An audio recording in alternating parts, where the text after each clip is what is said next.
misaotranao jeso malalo tratrizao fotoana mamizao ianaranay antongotrao izahay izay mpianatrao koambitenenare jeso malalo izahay iaino tsaranao ka irote niavy aminao itoetsapetsakao amponaya koambitenenare jeso malalo izahay iaino tsaranao ka irote niavy aminao itoetsapetsakao amponaya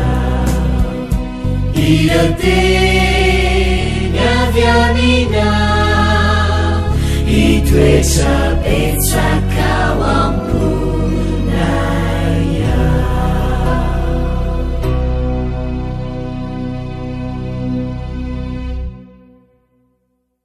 Almiarabantsika tsirairay avy indray tratry ty alarobia fa raika amin'ny telopolo volana mety ary misotroan'Andriamanitra trano sika izay mbola amposahany fahasoavana eo amintsika misaora sy mifalia eo aminy raha mbola velonaina itsika ankehitriny fa fahasoavana izany. Alohan'ny diratsika ny amin'ny lesona ho an'ny tanora zokiny dia raha hivavaka isika.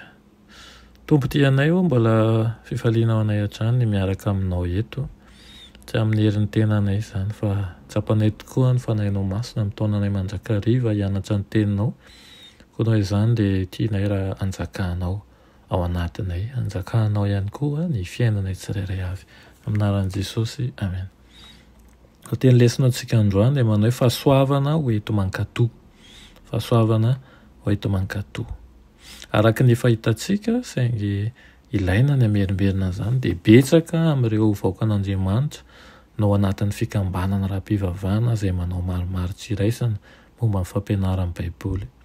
Tsy takany ny famarinan'ny soratra masina mivantana sy mazava nefa ny antsom-pitiavan'Andriamanitra manao hoe miala aminy ianareo ry oloko mba tsy hombona anareo hota aminy ary mba tsy hisy hahazo anareo ny loza manjo azy.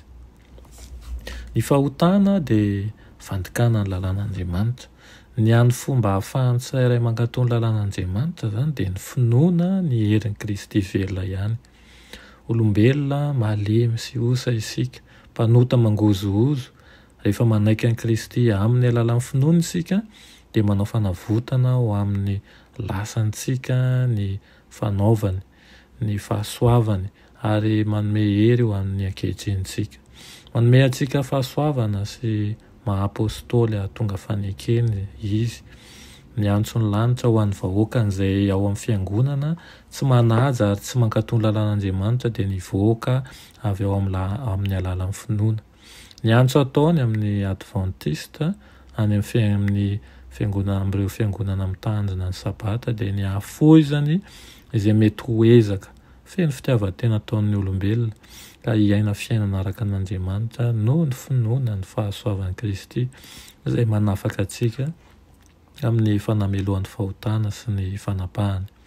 Ary tahaka ny fatokian'i Israely tamin'ny lalàna izay fijoroana vavolombelona mahery vaika teo amin'izao tontolo izao, ny fahatokiantsika koa dia mety ho fijoriana vavolombelona mezinezina ary hanampy amin'ny fitarihana ny olona hivoaka avy ao Babilôna.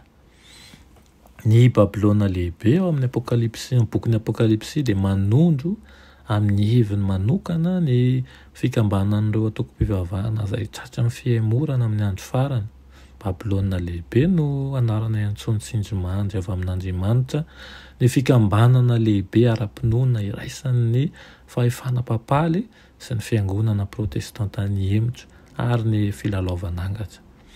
Manondro an'ireo fikambanan'ireo sy ny mpitarika azy ny anarany hoe Babilôna fa tsy ny membre ao aminy, tsy ny olona ao aminy zany fa ny ilay fikambanana manao azy. Ireto farany no tondrona hoe rano maro raha voalazan'ny Apokalipsy 7:7-10 sy ny 15. saintsaino izay voasoratra ao amin'ny andalateny fototra ary asaiko ianao na hijery izay miresaka amin'i Jesosy ao. Mifaneno manko ny voalazan'ny Jaona voalohany toko 7:4 sy ny Romana 8:7-7:20 indrindra mikasika ny famaritan'izy ireo ny atao hoe fahotana. Dia asaiko ianao andinika sy hijery an'izany fa ity am-pamaranana dia tsarovy manjakariva fa ny fahamarinana dia mijanona ho fahamarinana hatrany.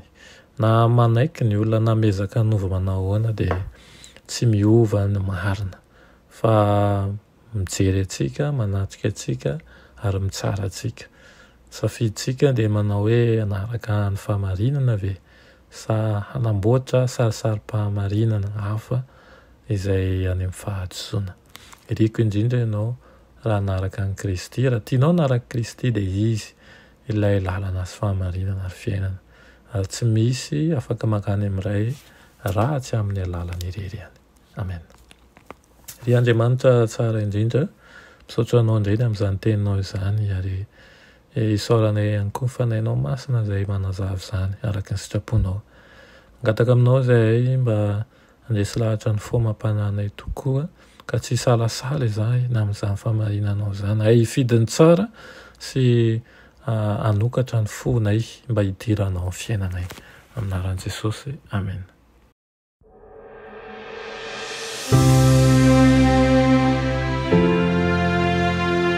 Mianatra eo an-tongotry Jesosy isan'andro.